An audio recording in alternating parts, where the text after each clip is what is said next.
Hello everyone, my name is Kristina Ishmael and I will be one of your Q Bold featured speakers this year. My role is going to be to focus on instructional materials and what do those things do in our classrooms and our schools? What purpose do they serve?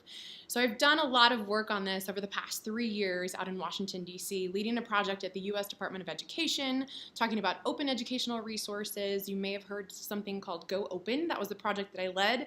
And I get to continue a lot of this work around pre-K-12 open educational resources in practice. So I've worked with a number of districts over the past 3 years, as well as state departments of education as they rethink the role of instructional materials in our classrooms to really change instructional models, provide different opportunities for students.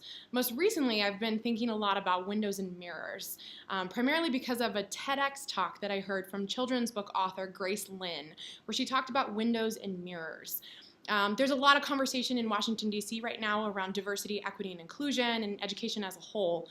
And what does that really mean for the students that we teach? So if we also think about the role that instructional materials play in that, then we have an opportunity to talk about windows and mirrors. Where can students see themselves in the instructional materials, but where can they also see the perspective of others?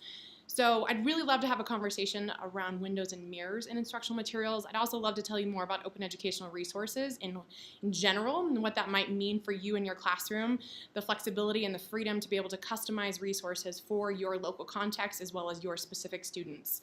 I know that I did that as a former classroom teacher, and I know that you probably do that as well. So I'd love to talk to you more about this at Q Bold that first weekend in May. Hope you join us then, and I'll see you soon.